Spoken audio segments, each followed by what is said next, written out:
Hi everyone, welcome to another video. Today I have 3 stories to share and I can't wait to kick them off.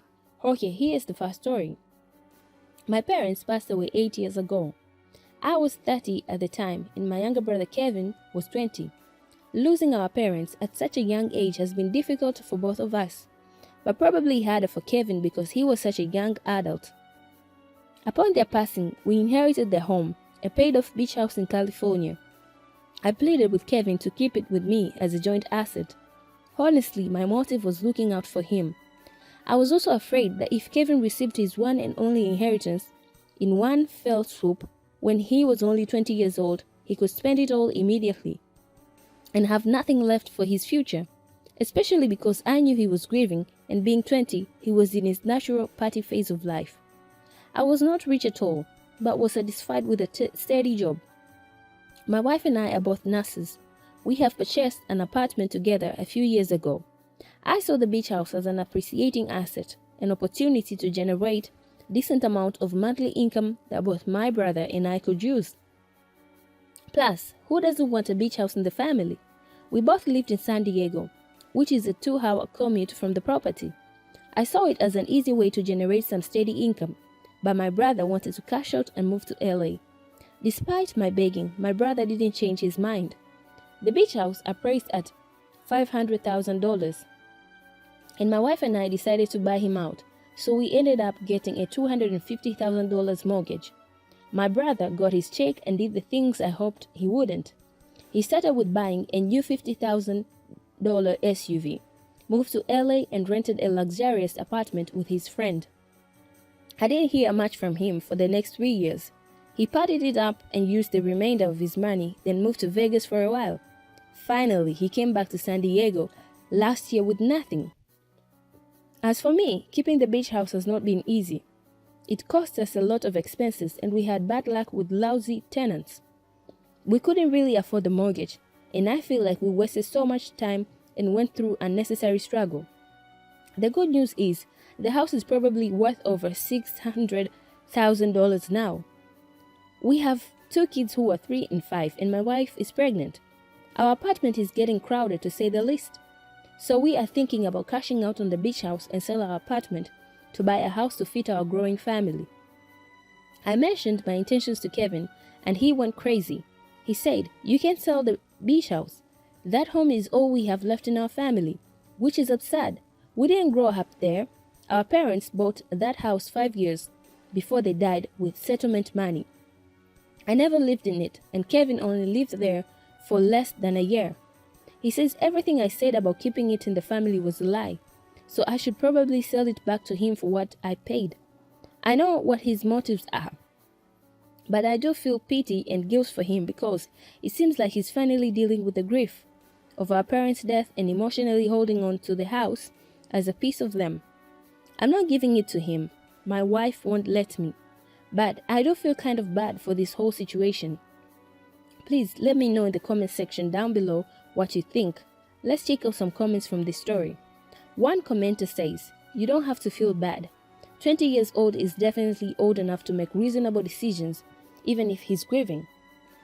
You and your wife struggled for a long time and now your brother wants to be compensated for partying and living his life in LA and Vegas?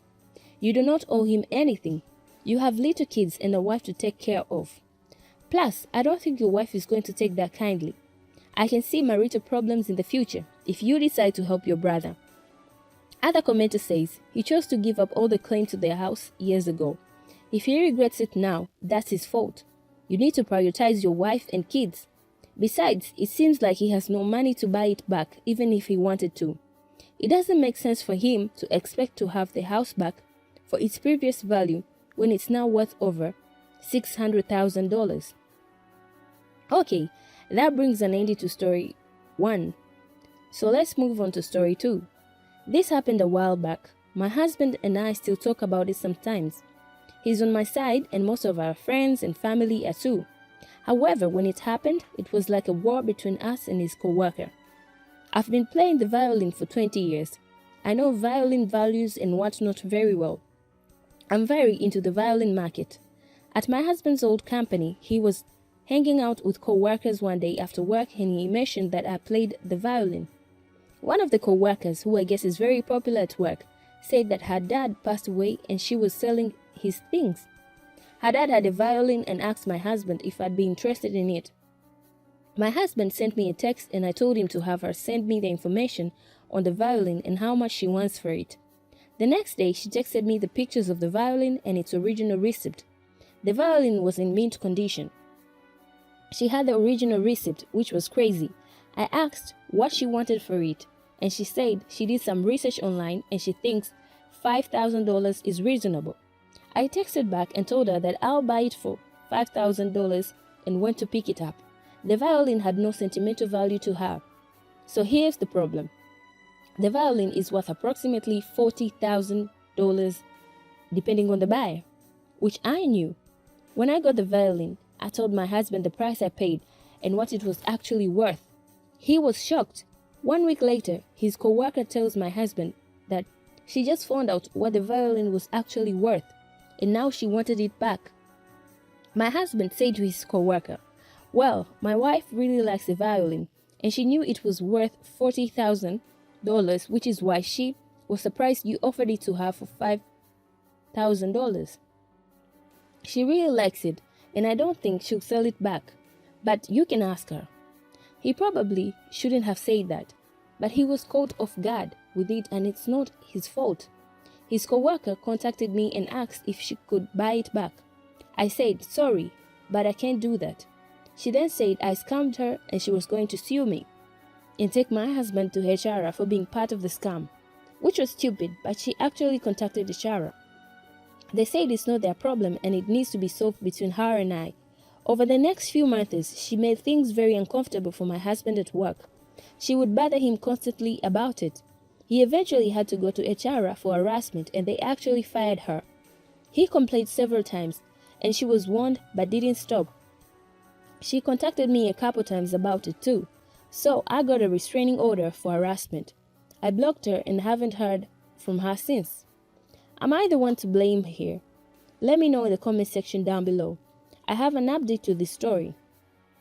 Just to clear some things up, there are some things I left out because I didn't want it to influence opinions and wanted it to be about me buying a violin at a surprisingly lower market value versus the people in the story.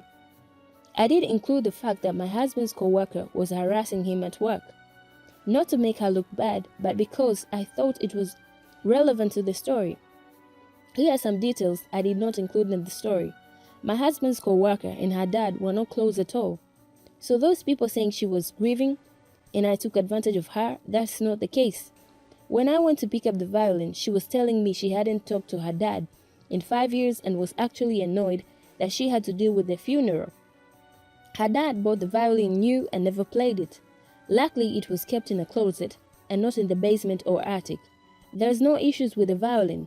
It plays beautiful and I'm loving it so much. I'm not selling the violin to her or anyone. I'm going to keep it for a long time. I'm in my 40s, so maybe in 20 years it could find a new owner. I would have maybe considered giving her more money or giving her one of my violins to sell on her own. But I decided not to because she left a terrible voicemail on my phone the day she found out the real value of the violin.